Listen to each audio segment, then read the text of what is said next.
do Senhor e trouxe codornizes do mar e as espalhou pelo arraial quase caminho de um dia. Ao seu redor, cerca de 2 côvados sobre a terra. Levantou-se o povo todo aquele dia, e à noite, e o outro dia, e recolheu as codornizes. O que menos colheu teve 10 cômeres, e as estenderam para si ao redor do arraial. Estava ainda a carne entre os seus dentes, antes que fosse mastigada, quando se acendeu a ira do Senhor contra o povo, e o feriu com praga muito grande, pelo que o nome daquele lugar se chamou Kibroth Hataavá, porquanto ali enterraram o povo que teve o desejo das comidas dos egípcios. De Kibroth Hataavá partiu o povo para Hazerote, e ali ficou. Vamos à presença do Senhor mais uma vez em oração. Senhor, nós te damos graças mais uma vez por tua palavra. Buscamos no Senhor a verdade do teu Evangelho nas letras da tua palavra, não te ganhança. Ilumina os nossos olhos, Senhor, como o Senhor fez com os discípulos no caminho de Emaús. Desvenda os nossos olhos, para que possamos contemplar e compreender a tua palavra. Em nome de Jesus nós oramos. Amém, Senhor.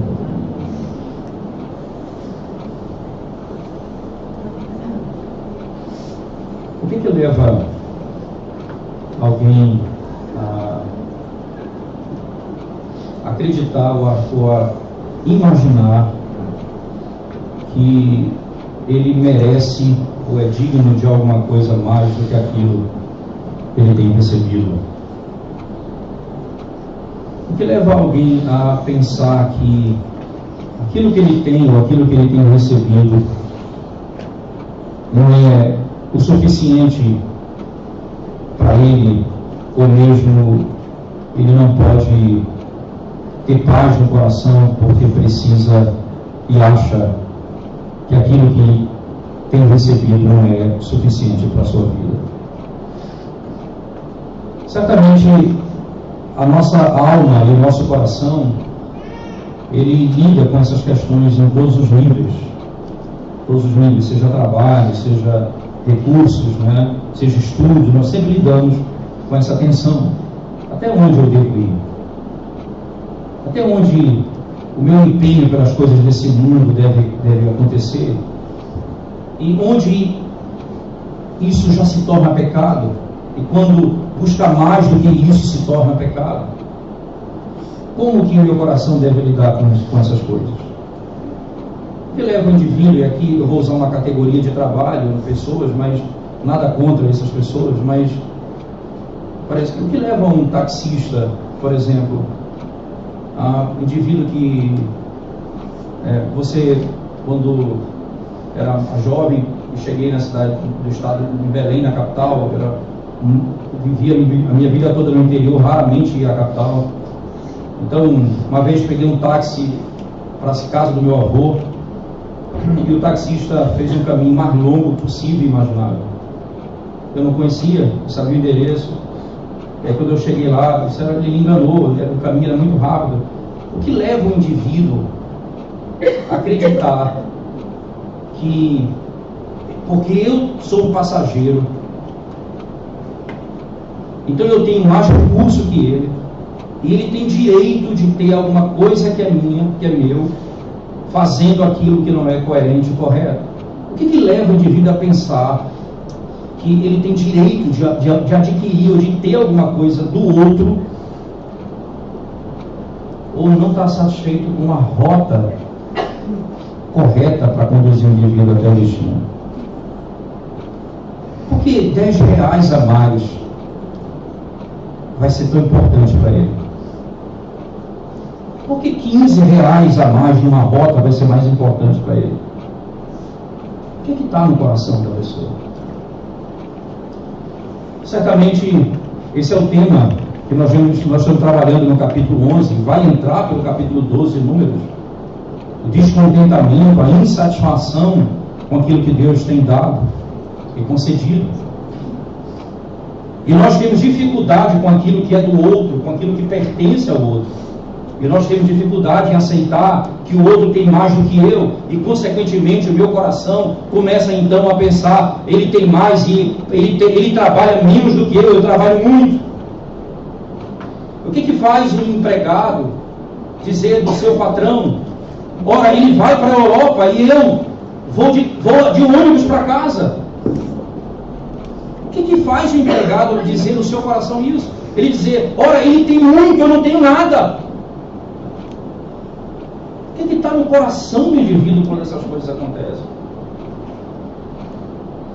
Senão o descontentamento com aquilo que Deus nos tem concedido, com a sorte que nos foi dada nessa terra, com a parte que nos cabe nessa terra. Nem todos ganharam terra igual na divisão da terra prometida. Deus distribuiu de acordo com a sua soberania. E cada um ficou no lugar que ele determinou. A história que nós estamos lendo é o desfecho daquilo que começou nos primeiros versos do capítulo 11. Só para retomarmos aqui o conteúdo desse assunto, veja, por favor, verso 1 do capítulo 11. Queixou-se o povo de sua sorte. E veja, queixou-se o povo de sua sorte, isto é, entenda, daquilo que foi dado a eles. Aos ouvidos do Senhor, ouvindo o Senhor, acendeu-se-lhe a ira, e o fogo do Senhor ardeu entre eles, e consumiu a extremidade do arraial. Então o povo clamou a Moisés, e orando este ao Senhor, o fogo se apagou, pelo que chamou aquele lugar Taberá, porque o fogo do Senhor se acendera entre eles. E o populacho que estava no meio deles veio a ter grande desejo das comidas dos egípcios. Veja, e aqui o foco é o desejo. Entende? Aqui já não é mais necessidade, é desejo. Então ele diz, olha, o populacho que estava no meio deles veio a ter grande desejo. Se você lembrar desse termo, volte comigo para o verso 31 e você vai ver como a linguagem exatamente é essa, não é? Ou melhor, no 34 ele vai explicar, pelo que o nome daquele lugar se chamou Kibroth Hattaavá, porquanto ali enterraram o povo que teve o desejo das comidas dos egípcios. Entende? Então, o desejo da comida dos egípcios.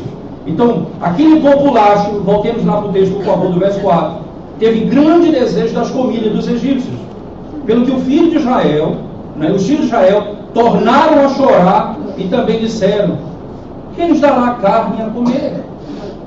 Lembramos-nos dos peixes que no Egito comíamos de graça.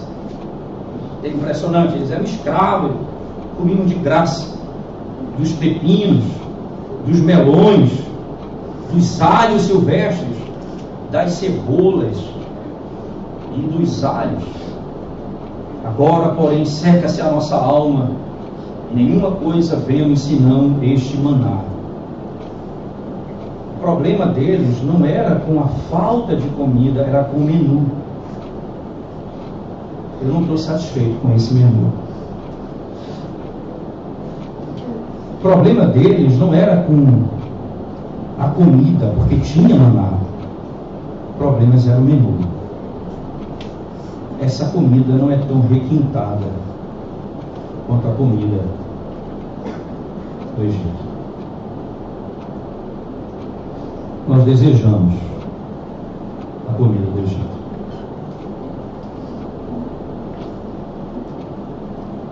O desejo passa a ser a questão. Entenda, se você não precisa abrir a escritura, você vai lembrar da estrutura que foi trazida domingo passado à memória. O livro de Levítico é o centro do Pentateuco. E o povo parte do Egito, em Êxodo, e é liberto no capítulo 14 e 15, quando eles atravessam o Mar Vermelho. não é? Eles ali então atravessam o Mar Vermelho ao final desse processo. Eles começam então na caminhada pelo deserto a partir desse momento. Agora veja, logo em seguida, no capítulo 16, eles começam a murmurar, porque faltava água e faltava comida. Agora, eles passam um ano ali no Sinai e continuam a caminhada para a Terra Prometida. Esse período aí é o período levítico, porque Deus marcou para se encontrar com eles. Eles passaram um ano e agora vão partir para a Terra Prometida. Logo na caminhada, ele sai no capítulo 10, no capítulo 11 começa a murmuração, só que agora não é mais porque falta comida e falta água, agora é o menu. Nós não estamos satisfeitos com feijão com arroz. Esse é o maior engano que Satanás coloca no coração do homem. Esse é o maior engano que Satanás coloca no coração do homem. A sensação de que nós desejamos e necessitamos de alguma coisa. Que nós temos necessidade de alguma coisa. Perceba que quando Cristo foi tentado no deserto, lá em Lucas capítulo 4, 40 dias sem comer e beber, ele tinha necessidade de comer. E veja que a tentação ela vem exatamente no campo da necessidade.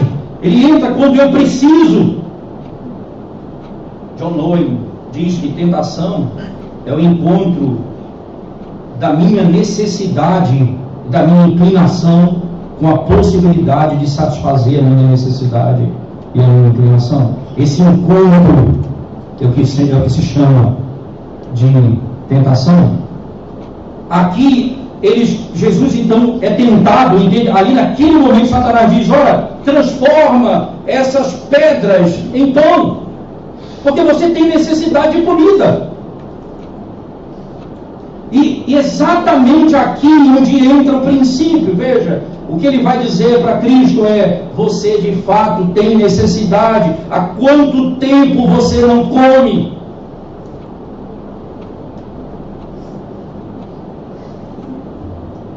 E é assim que funciona a tentação. Preste atenção como isso se multiplica. Um homem casado, ele não se sente satisfeito com sua esposa, ele põe no coração que ele deseja e precisa experimentar outra coisa. O indivíduo solteiro põe na cabeça que precisa casar. E ele põe, eu preciso. E a cabeça dele, ele diz: eu necessito disso. Ele não vai buscar os meios que Deus estabeleceu. A necessidade é que guia o coração dele. O que acontece? Ele cai em qualquer armadilha para poder constituir família. Agora veja outras áreas. Inclinações pecaminosas. Na área, seja relacionada a trabalho, sexual. O que Satanás diz? O que se diz? O que dirá no meu coração? Rapaz, eu preciso satisfazer isso. Eu tenho esse desejo no meu coração. Se está esse desejo aqui, é para ser satisfeito. Se eu estou com ele no meu coração, é porque tem que ser realizado.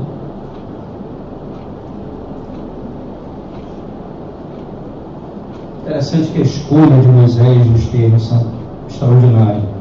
Eles desejaram a comida do Egito. Eles não estavam satisfeitos por um maná que desceu do céu. O que é exatamente que você necessita?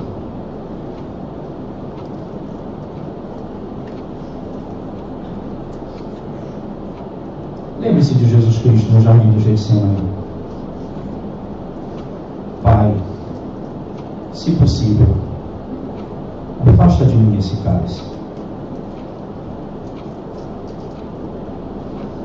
Mas contudo seja feita a tua vontade. Não vou satisfazer, eu só tenho uma satisfação na minha alma: fazer a vontade de Deus. Eu só tenho um prazer na minha alma. Ele disse isso aos apóstolos, aos discípulos, a mulher samaritana em João 4. Quando eles, sem comer algum tempo, saem em busca de alimento, trazem comida e dizem: Senhor, trouxemos comida. Ele disse: uma comida eu tenho para comer, que é fazer a vontade do meu Pai que está nos céus. Isto é disso que eu me alimento.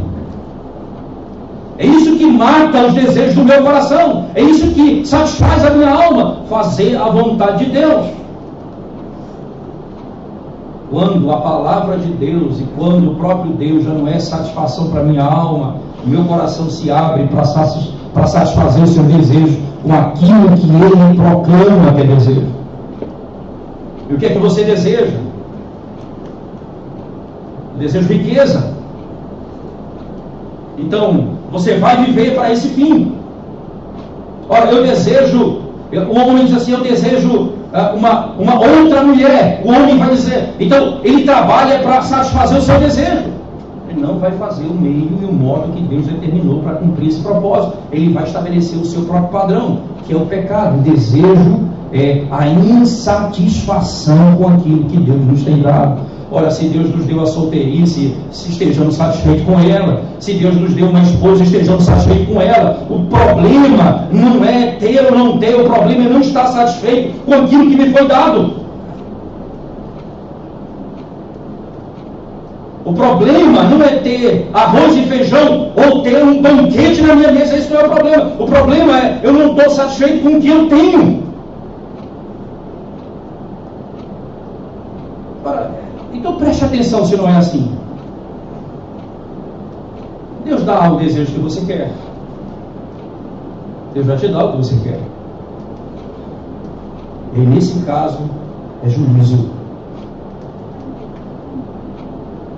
Nem tudo que Deus dá ao povo é bênção.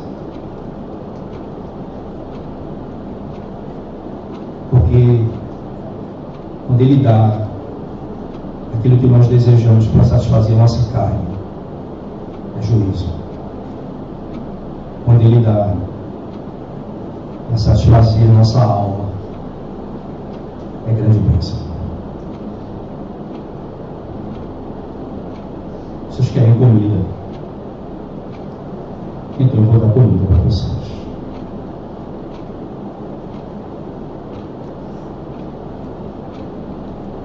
E vou dar muita comida para vocês. Mas eu vou dar muita comida para vocês. Que vai sair pelo nariz.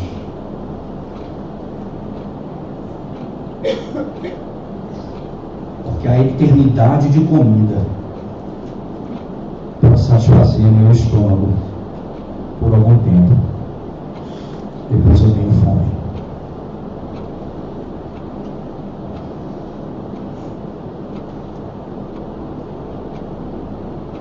Não poderá satisfazer minha alma para sempre. O texto, volte comigo por favor, o mesmo texto no capítulo 11, versos 6 e 7, diz assim: agora, porém, seca-se a nossa alma e nenhuma coisa vem senão este maná.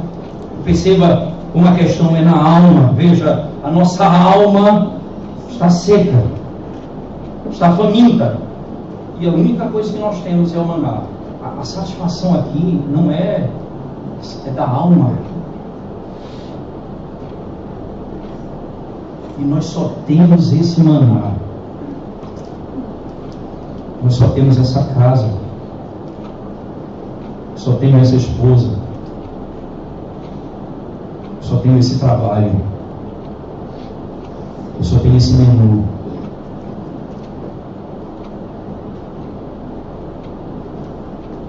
Eu só tenho isso. Meu coração não está satisfeito. Era um maná com semente de coentro.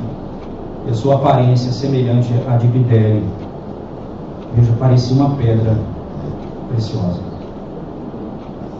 Porque o que vem das mãos do Senhor é bom. A sorte que me foi dada, se vem das mãos do Senhor, é bom.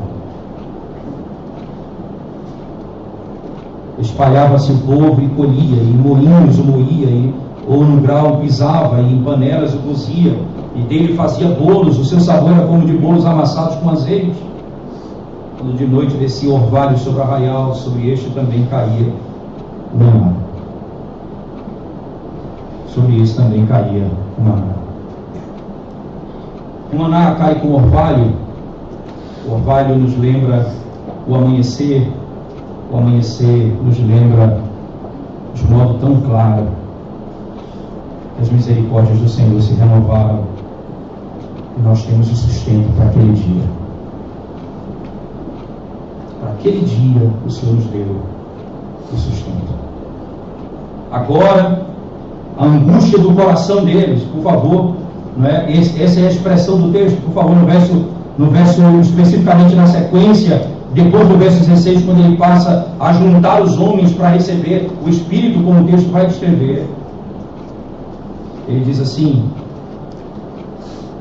a partir do versículo 23, porém o Senhor respondeu a Moisés, esse encurtado ao mão do Senhor, agora mesmo verás se cumpriu ou não a minha palavra. Saiu, pois, Moisés e referiu ao povo as palavras do Senhor, e ajuntou ali 70 homens dos anciãos do povo, e os pôs ao redor da tenda. Então o Senhor desceu numa nuvem e lhe falou, e tirando do Espírito que estava sobre ele, o pôs sobre aqueles 70 anciãos. Veja, o Senhor envia o seu Espírito e eles passam a profetizar. Quando Moisés reclama, dizendo também, não tenho com quem compartilhar esse trabalho, e é muito trabalho para mim, o Senhor envia o seu Espírito a eles. Agora, o Senhor manda o seu Espírito também, só que na forma de juízo. Interessante, no verso 31 diz, então soprou um vento. E a palavra hebraica para vento é a mesma palavra para Espírito. No texto hebraico, você não tem como diferenciar literalmente um do outro. Aqui ele está dizendo, Deus enviou o Espírito sobre eles. Deus enviou também codornizes do mar. Deus enviou um vento que trouxe as codornizes do mar e as espalhou pelo arraial, quase caminho de um dia. Você imagina o caminho de um dia, você caminhar um dia e ter codornizes pelo chão por onde você passar.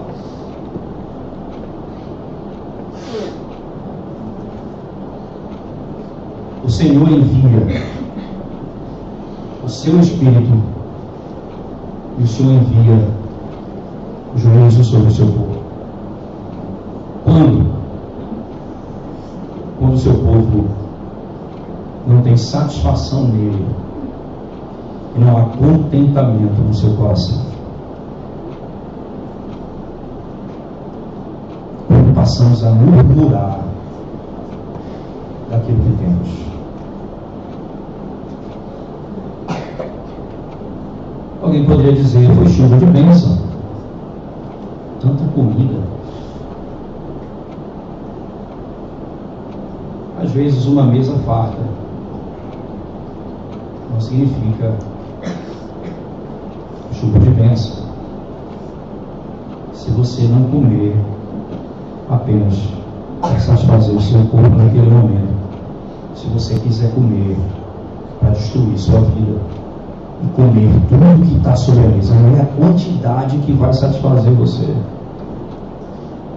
O seu coração se enche somente em ver a quantidade de alimento. Muita comida. Não são as oportunidades muitas de emprego que é sinal de bênção do Senhor.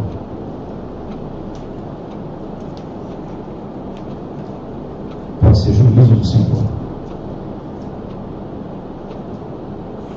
Não é a quantidade de oportunidades que você tem que representa a bênção da parte de Deus. Se você não usá-las da forma como Deus nos ensinou. O que foi que ele fez com o maná em Êxodo 16? Caiu o maná o suficiente para aquele dia. Só na sexta-feira caiu o suficiente para ser colhido no sábado. Caiu muito. E eles partiram para comer, para satisfazer a alma. se você vai satisfazer a alma com comida, com trabalho, com bens, com relacionamento. Não existe nada que lhe satisfaça. Não há limite para isso. Não há limite para isso. Então nós tomamos decisões com base nas perspectivas que nós temos. Então nós vamos avançar no nosso trabalho. Então o meu trabalho, eu vou ficar cada vez mais rico e vou deixar minha família de lado. Eu vou abandonar o meu cuidado na minha casa. Ora, Deus já não me deu o suficiente. Para que eu vou ganhar o mundo todo se eu quero perder minha alma?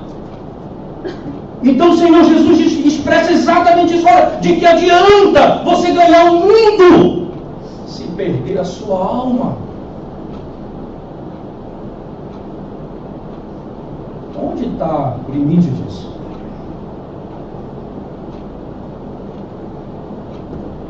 Você não está satisfeito em ter o sustento da sua casa, e trabalhar com dignidade, e trabalhar duro,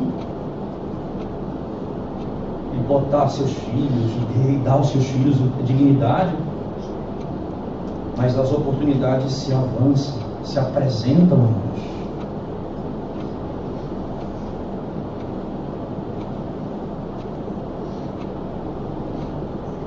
As oportunidades se apresentam e nem sempre elas são imensas. Deixa eu dar um exemplo para vocês prático disso. Você pega um guarda corrupto no dia que você está sem carteira, e o guarda diz assim: se você me der um pouco, eu libero. Você olha que bênção. Não foi uma oportunidade? Não foi um grande livramento? Não foi. Era uma tentação. E você falou.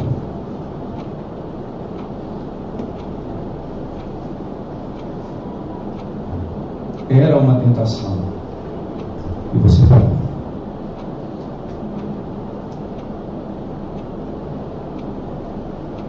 O que me impressiona nesse texto é que a carne estava caindo. Eles já estavam colocando a carne nos dentes.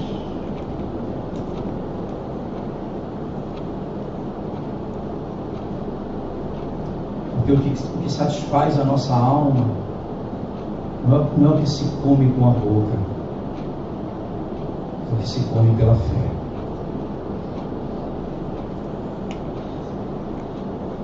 Porque o que satisfaz o nosso coração não é o que se come pela boca, mas pela fé.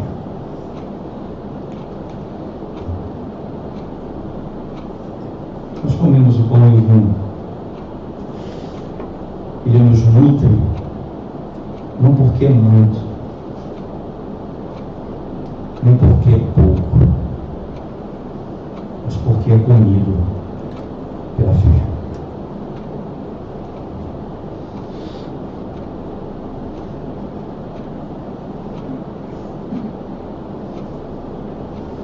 Nós teremos muitas coisas e oportunidades nessa vida,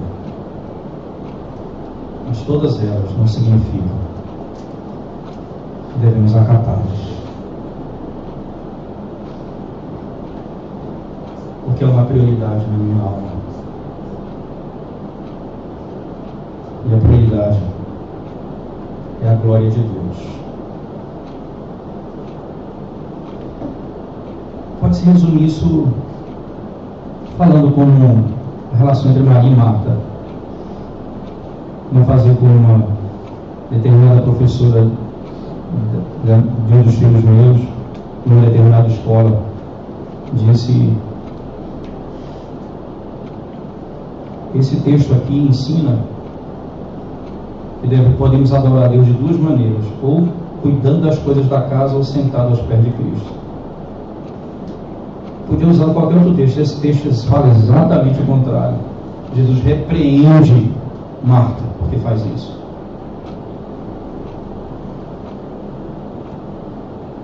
Entre sentar-se aos pés de Cristo e a mesa, sentar-se aos pés de Cristo é a melhor comida.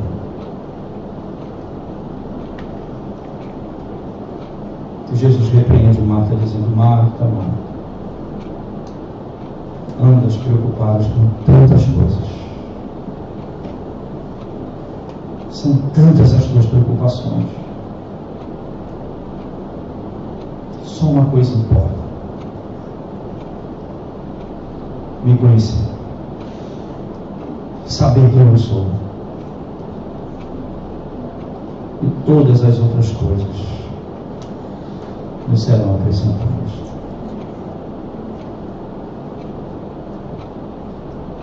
O derramar do Espírito nunca vai ser declarado como pecado, mas derramar de codornizes, de comida sobre a mesa, de trabalho fora de hora, madrugadas e madrugadas, eu não tenho tempo para nada, isso não pode ser contado como isso. Quando o meu tempo e o uso dele não glorifica a Deus.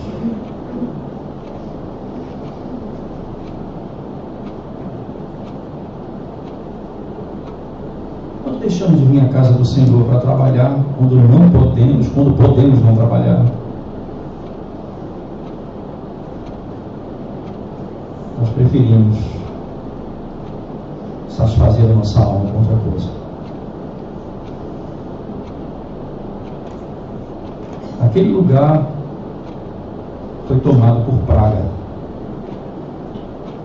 Os comentaristas eles vão elaborar em cima disso, né? Levantou-se o povo todo aquele dia e noite, outro dia, e recolheu. Você imagina, veja, uma noite, um dia e o outro dia, eles passaram o tempo todo recolhendo. Então é chuva de bênção.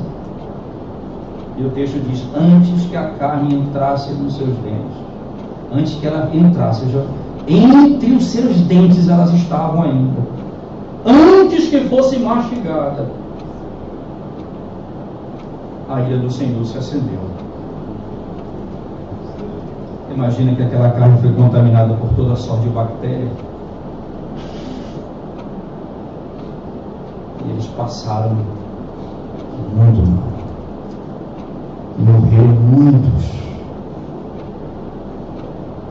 porque a satisfação da carne mata, mas a do Espírito vivifica.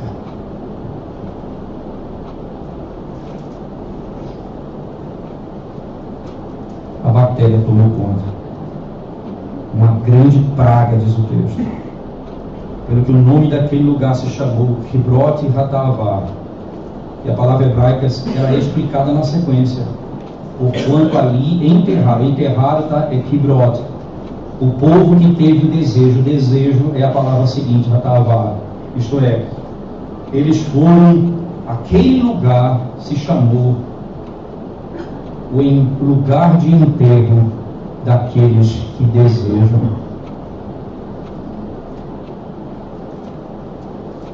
E não desejam a palavra, estar com o Senhor, andar com o Senhor, mas desejam as coisas desse mundo. Como Demas, diz o apóstolo Paulo, ele preferiu as coisas desse século.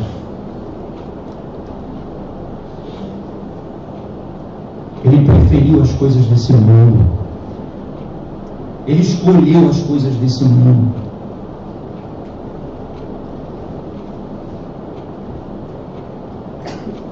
E foi destruído.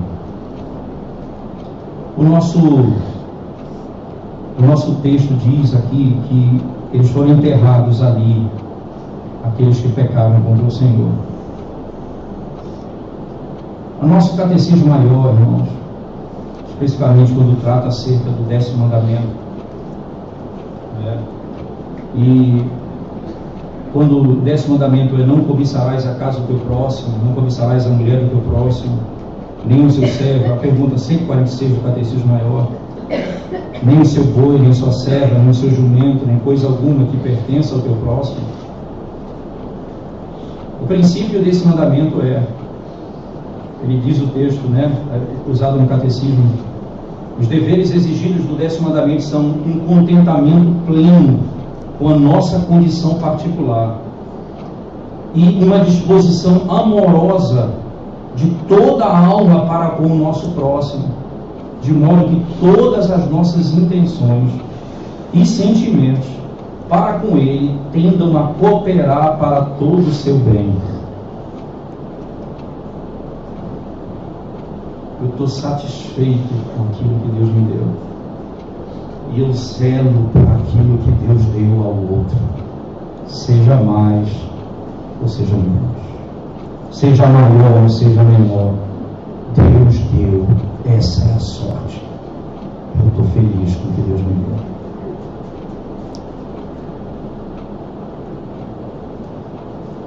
Gerhard Voss, comentando o breve catecismo maior, ele mostra um ponto interessante. Ele diz assim: por que os comunistas se opõem particularmente ao 10º mandamento? Interessante. Essa semana eu estava relendo a obra de Hermann Bavinck sobre a filosofia da revelação. E no primeiro capítulo dessa obra, ele faz uma discussão sobre o conceito entre revelação e o conceito marxista. E ele cita um filósofo chamado Strauss, que diz o seguinte: que o último inimigo a ser vencido é o conceito de um mundo que virá. Isto é, esse é o último inimigo que a sociedade precisa vencer. O mundo vindouro, a ideia da esperança, a ideia de um lugar melhor. Esse é o último inimigo a ser vencido. Não sei se vocês lembram disso. Num discurso específico feito pelo ex-presidente da República, o senhor Luiz Inácio Lula da Silva. Um dia ele fez esse discurso, está registrado isso no YouTube. Isso não é invenção, eu ouvi esse discurso. Ele disse: a igreja crê no mundo melhor para os pobres, mas nós não queremos um mundo melhor no futuro para os pobres, nós queremos agora. Que filosofia é essa? O último inimigo a ser vencido é a ideia de um mundo melhor, da eternidade, dos céus, do paraíso. Esse inimigo tem que ser vencido. Gerhard Voss, comentando isso, diz o seguinte: os comunistas se opõem ao 10º mandamento com o slogan: a religião é o ópio do povo. Isto é, o comunismo alega que o cristianismo, com seus mandamentos e declarações similares da palavra de Deus, ensina que o povo tem o dever de ser paciente e contentar-se com a sua situação de vida, ao passo que o comunismo faria as pessoas melhorarem as condições de vida para revolução violenta pelos pobres, tomando as riquezas dos ricos. De acordo com o cristianismo, o contentamento é uma virtude. Segundo a doutrina comunista, é um vício, é um pecado. Essa é a nossa distinção. É por isso que um cristão autêntico não pode se filiar ao Partido Comunista ou pensar como um comunista, porque o coração dele não está nas coisas de Deus, mas num mundo melhor. E veja, ele diz assim: você está contente com isso? Eu luto porque eu sou justo. O rico tem o que tem, isso é injustiça. Nós dizemos: essa foi a sorte que Deus deu. Se é injusto, Deus tratará. E a justiça, como tem feito, graças a Deus, está nos dando ideia de que é possível punir aqueles que enriquecem de maneira injusta. Sim, nós podemos nos opor a toda a prática de injustiça, mas o nosso coração está satisfeito com aquilo que nós temos.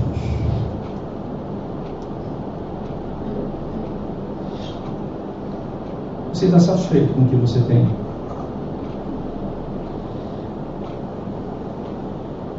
você deseja melhorar? É porque você está insatisfeito ou porque você quer dar condições para a sua família? Ora, a doutrina do contentamento, ela não leva o indivíduo a ficar sentado esperando a comida na boca, porque isso também é pecado. A doutrina do contentamento, ela ensina que o meio pelo qual nós podemos crescer na vida é por meio do trabalho, não da desonestidade.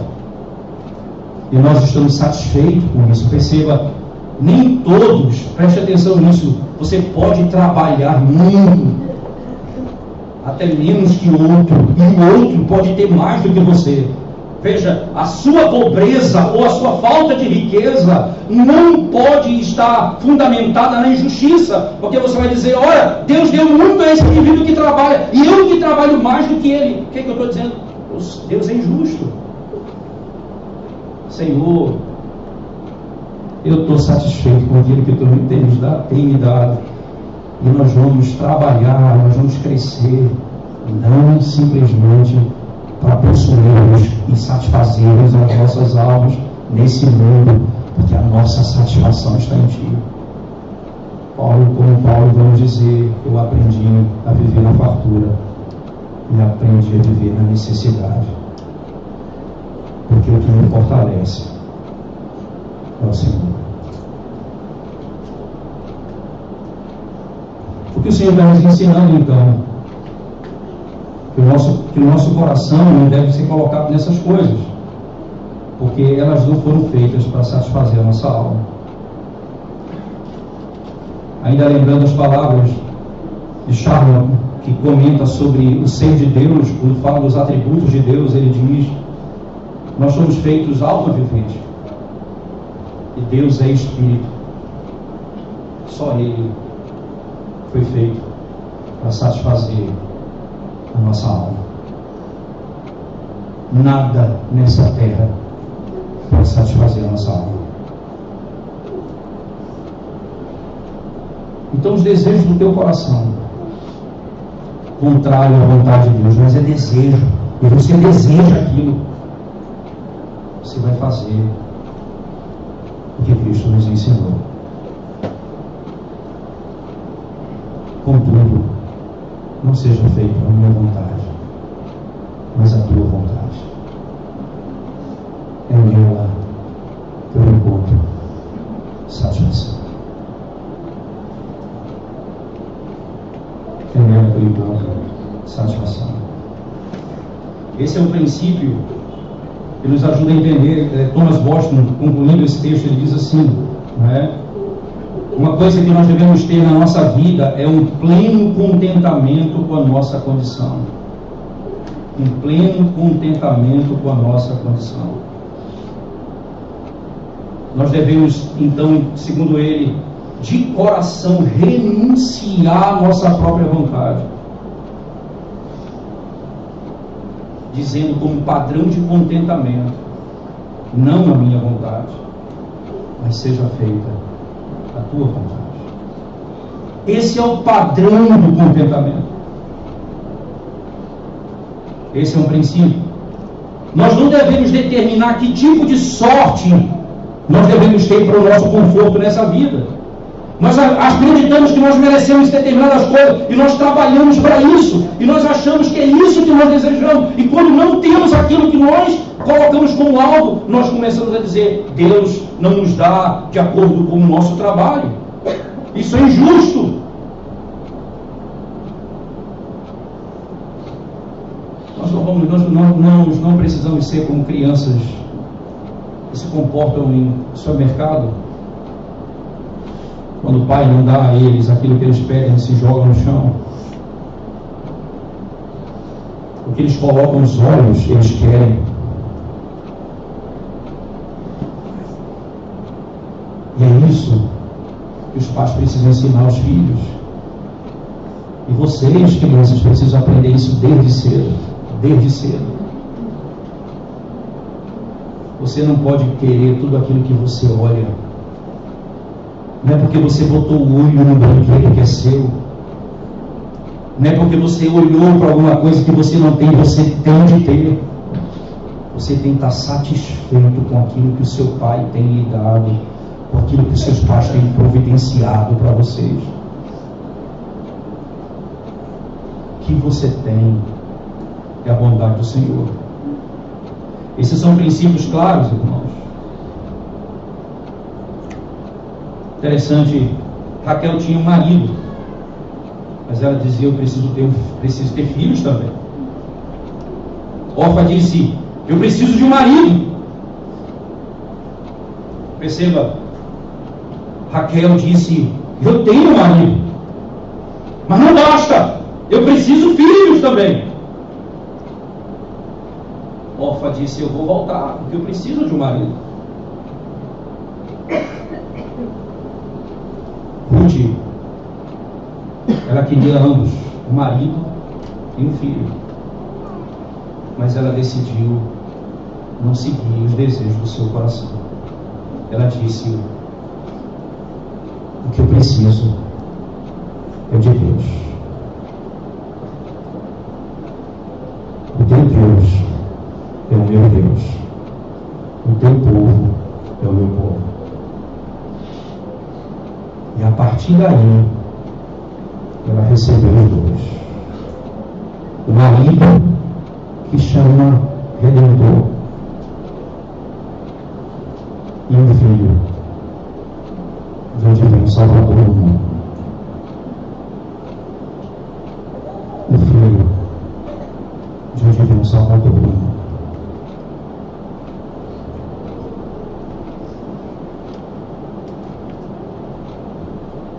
Você não determina o que você precisa. Você tem o que Deus te dá. Lembre-se das palavras do domingo passado. A rejeição do maná, como João descreve, é a rejeição de Cristo. Quando nós não aceitamos a providência de Deus, nós não aceitamos a maior de todas as providências. Quando ele disse para Abraão, quando Abraão disse ao seu filho: Deus proverá um substituto. E Deus proveu o seu filho. Quando o nosso coração é insatisfeito, é porque nós não estamos plenos em Cristo Jesus. E Ele é tudo para nós. Quem tem Cristo tem tudo.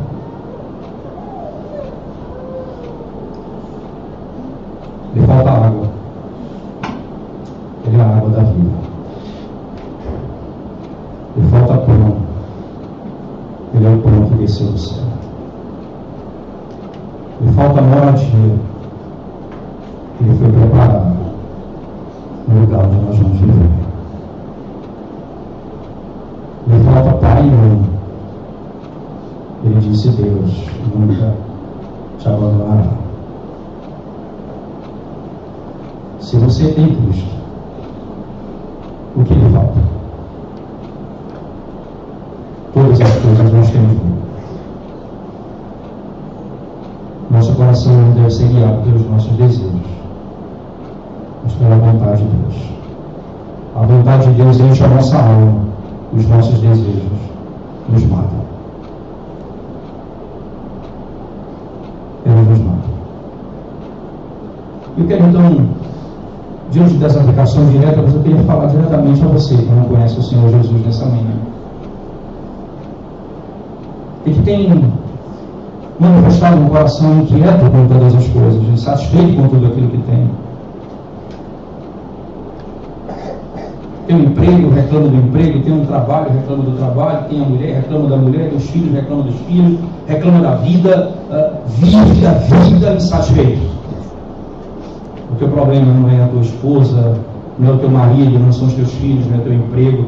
O teu problema é que você precisa encontrar o único que pode satisfazer a tua alma, e esse é Jesus Cristo, o maná que caiu do céu.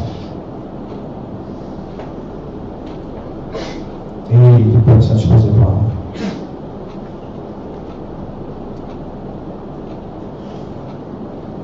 Abandone a tua vontade e submeta-se à vontade de Deus. Ele é bom. Quem está no Senhor aprende o que José aprendeu. Vocês intentaram mal a mim, Deus intentou o bem. Todas as coisas cooperam para o bem daqueles que amam a Deus. Todas as coisas cooperam para o bem daqueles que amam a Deus.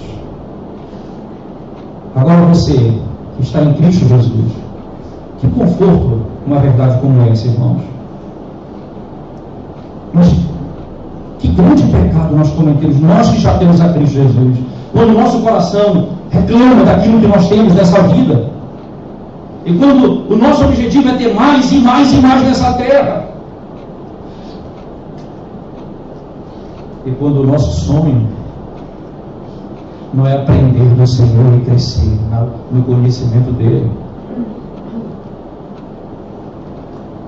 quando o nosso objetivo é apenas satisfazer a nossa carne e não a nossa alma.